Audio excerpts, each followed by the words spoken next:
noite, mas a alegria, ela vem pela manhã. Eu creio, eu creio. Mais uma aula, rapaziada. Ao som de todavia me alegrarei, eu creio. E essa é uma frase boa, porque hoje eu vou explicar sobre meiação e herança, que muita gente confunde. Então, eu creio que você vai aprender essa diferença, vai sair da aula de hoje sabendo essa diferença. Pessoal, diferenças entre meiação e herança. Primeiro, por que muita gente confunde? Não só quando a gente tem que explicar para o cliente a respeito dessa situação, porque ele já vem com alguns conceitos, né, do senso comum, e muitos profissionais também da área do direito, já atuantes, com divórcios, com inventários, confundem a diferença desses dois institutos. Primeiro, meiação é instituto do direito de família. Herança é instituto do direito das sucessões. São institutos de segmentos diferentes do mesmo ramo, direito civil, beleza? Mas um pertence ao direito de família e o outro pertence ao direito das sucessões. Institutos diferentes, mas que em algum momento eles vão coexistir. Em algum momento eles vão coexistir. E vocês confundem eles justamente quando há a dissolução do vínculo matrimonial e da sociedade conjugal pelo evento morte.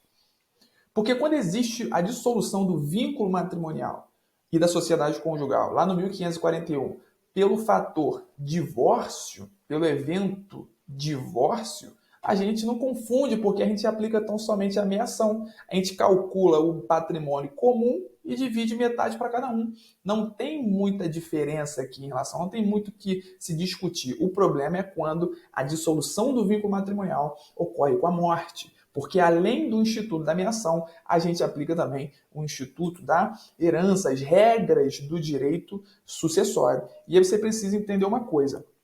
Quando ocorre o casamento, existe um patrimônio particular daquela pessoa que já existia com ele antes do casamento e tudo aquilo que é adquirido depois do casamento a gente chama de patrimônio comum. Preste atenção, pessoal. Em relação ao patrimônio particular, o cônjuge sobrevivente, ele não tem direito à meiação. Primeiro de tudo, ele não tem direito à meiação. Não há o que se falar em cônjuge meio em relação a bens particulares. Logo, em relação aos bens particulares, se o cônjuge tiver que ser alguma coisa, ele vai ser herdeiro, lá de acordo com as regras da Ordem de Vocação Hereditária 1829, beleza? Agora, em relação aos bens comuns, pessoal, o cônjuge sobrevivente, por regra, ele é meio, porque a gente está falando de bem comum. Meiação é o direito à metade de todo o patrimônio que foi constituído durante o casamento ou durante a união estável. Só que, acreditem, o cônjuge sobrevivente também pode ser herdeiro. Ih, Vitor, tu tá ficando maluco. Como assim, em relação aos bens comuns, ele pode ser meio e herdeiro ao mesmo tempo? Eu sempre ouvi na minha faculdade que o cônjuge meieiro não é herdeiro e o cônjuge herdeiro não é meieiro. Se ele meia, ele não herda. Se ele herda, ele não meia. Pessoal, cuidado. Estão te contando meias verdades. Há a possibilidade do cônjuge ser meieiro e herdeiro ao mesmo tempo?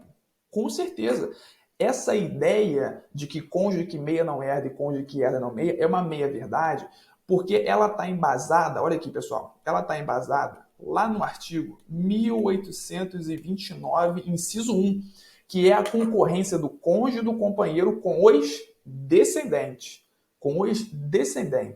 E varia de acordo com o regime de bens daquele cônjuge sobrevivente. De modo que, como regra geral, se ele tem direito à meiação, ele não participa da concorrência com os descendentes. Mas se ele não tem direito à meiação, em razão do regime de bens, ele participa da concorrência com os descendentes. É o que acontece, por exemplo, num casal que vive na separação convencional, absoluta de bens. Na separação convencional não existe comunicação, não existe meiação. Então, o cônjuge concorre com os descendentes. Mas na comunhão universal, não. Por exemplo, na comunhão universal, todo o patrimônio é comum. Ele, então, já tem direito à meiação, portanto, não concorre com os descendentes. Agora, essa verdade não se aplica na concorrência com os ascendentes. Com os ascendentes, o cônjuge vai ser meio e herdeiro ao mesmo tempo. Mas isso é papo para outro vídeo. Um abraço, pessoal.